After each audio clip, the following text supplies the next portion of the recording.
Welcome back to the GSMC College Football Podcast. Big day today. It's draft day. One of my favorite days of the season, of the year, honestly. But just talked a little bit about the House segment being delayed. We're going to talk a little bit about wide receiver prospects, guys that I think are the top guys in the class. Right now, my number one, I have Tre McMillan. I think this kid's absolute stud out of Arizona. Had two great back-to-back seasons, 2023, 90 catches, 1,400 yards, averaged 15.5 yards per reception, had 10 touchdowns that season, and then followed it up again this year. Had 84 catches, 1,300 yards, 8 touchdowns, had a long of 78 this season. 6'5", 210, big-bodied wide receiver, really strong hands. Obviously, he has the frame to make him stand out. Beats man coverage really well. A big guy that wins 50-50 deep balls. He's a guy that's going to make tough catches over the middle of the field. Really good releasing at the line of scrimmage. Able to snap out of routes pretty easily. Really strong route runner. And then just finding windows, works back to the ball really well. I think this is going to be a guy that's going to produce at the next level. I think he has the most talent in this class. I'm really curious to see where he actually kind of ends up. I see his range probably in the 7 to 18 kind of range. I think the Saints, I think the Cowboys, I think the Cardinals, Seahawks could all kind of be in play here. We'll see, though. I think he's my main guy right now. My number 2 receiver is Luther Burden, Missouri. I know he's not. A lot of guys, he's not that highly rated across a lot of people's boards. This is a kid that I think is legit. I really think he kind of got downgraded based off of 2024, this past season. Didn't have a strong performance. Only had about 650 receiving yards. Really kind of did not have a great year. Missouri just overall had an up and down season.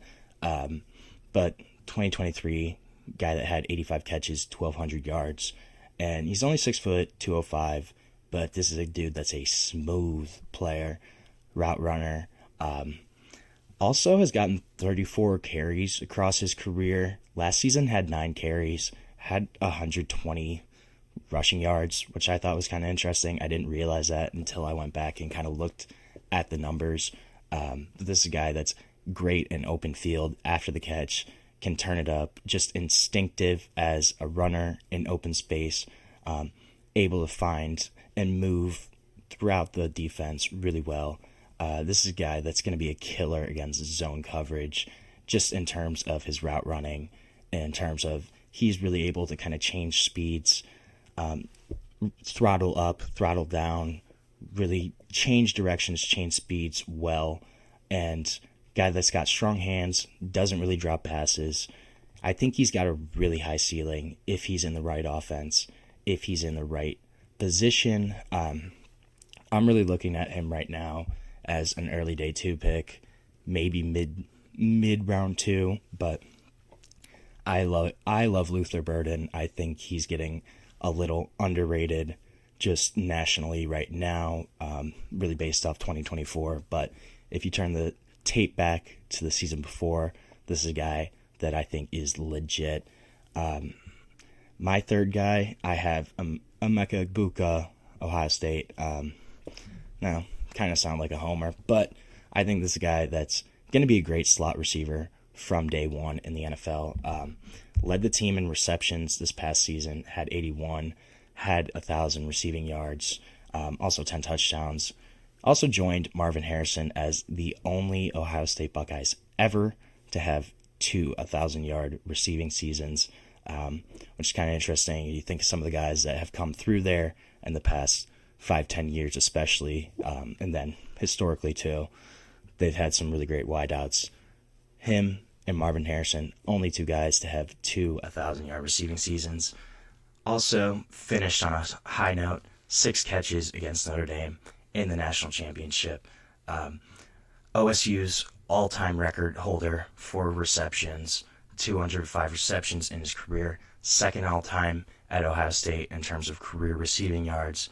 And then another stat that I really liked was Emeka Egbuka caught one pass in his final 40 games played, at least one in every single game for 40 straight games. That's 3 seasons of having a pass catch in every game he's played. I think that's really incredible. Just shows the consistency, the ability to be a safe target for a quarterback. This is going to be a zone coverage destroyer. He's really smart, just running routes. Egbuka settles well into his windows. He squares up his body, gives his quarterback a really nice target, really good spot to throw to, able to kind of flatten out of his routes when he's breaking and kind of separate from defenders, keep him on his hip. He can still make the catch. And this is a guy that catches the ball in stride. He is never kind of out of position. When he's in the slot, gets a slant, catches it, he can turn upfield really quickly, turn on the jets. Not going to blow you away with his athleticism or downfield speed, but a guy that can turn it up in the right position. Really good acceleration, kind of cutting upfield. I wouldn't be surprised if he's the best pro out of the group, at least right away. I think just kind of his skill set is really conducive towards an early role in the NFL. This guy should be... I'd be curious if he actually gets picked tonight. I think there's a couple teams in the 20s that could maybe take a chance on Egbuka, but if not, I think he's an early day 2 pick.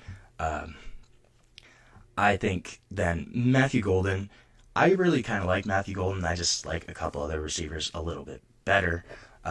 Matthew Golden's my 4th receiver.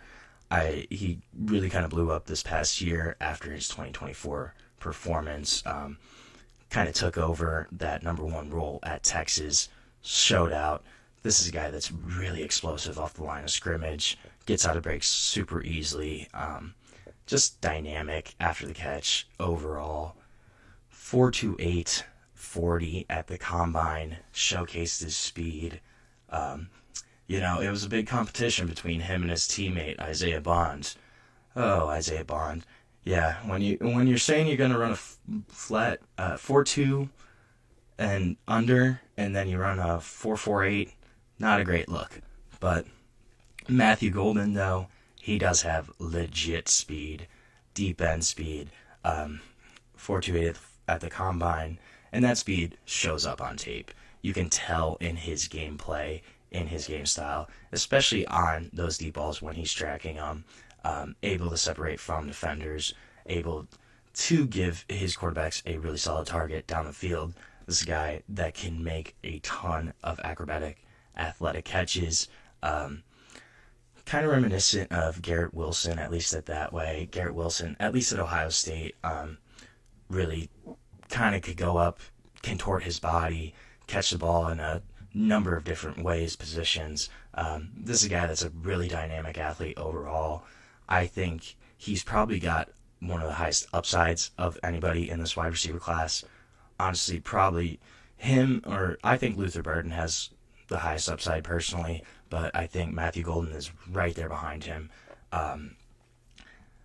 I also kind of wonder, he seems to be a first-round pick, first-round lock.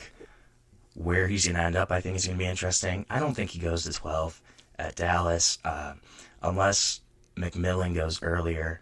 I feel like if the Saints maybe kind of take a chance on McMillan, maybe Dallas goes Matthew Golden. I think it's more likely Dallas kind of trades down then at that point.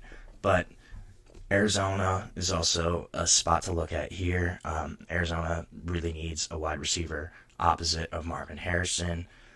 Seattle also could use a wide out after kind of decimating their room. Lockett's gone. Obviously, DK Metcalf gone. So it's really just Jackson Smith and Jigba, Cooper Kupp right now.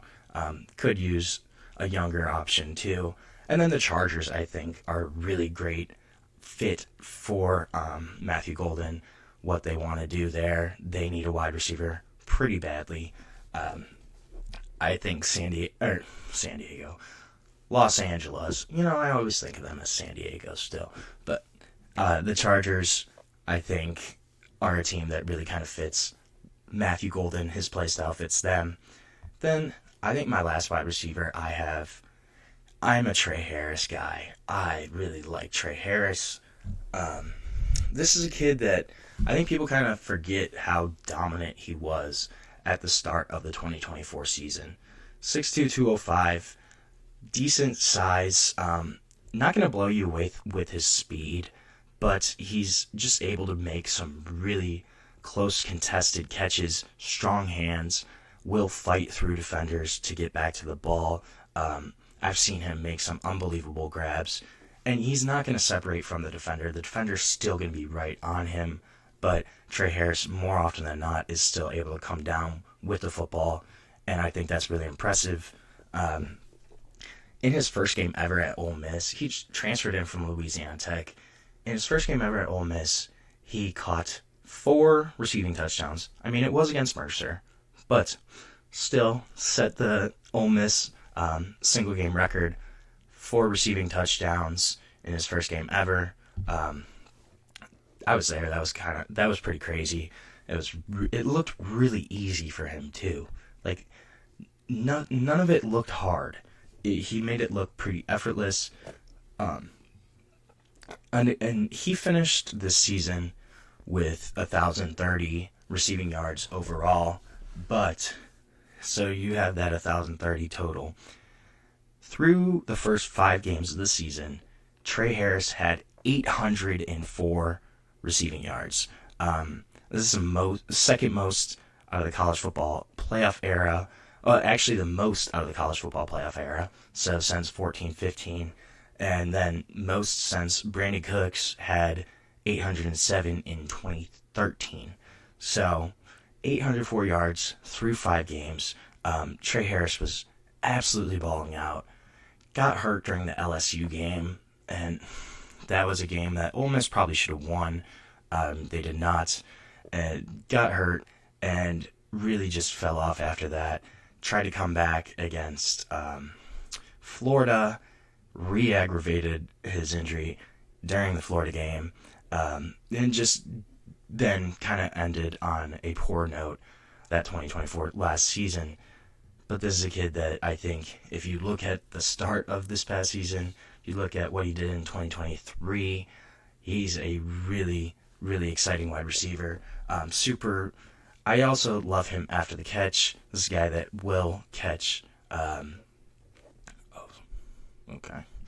This is a guy that will catch a ball and make the first defender miss after kind of making a move on him.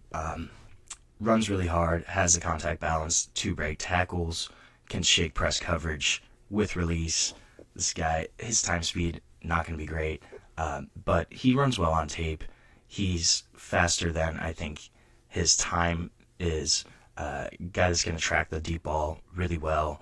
And I think he's quick and fluid enough to kind of develop even more as a route runner. That's the one thing right now with him. His route tree is not super highly developed. Pretty simplistic at Ole Miss in Lane Kiffin's system. But I think he's good enough to kind of develop that, make it a better part of his game overall.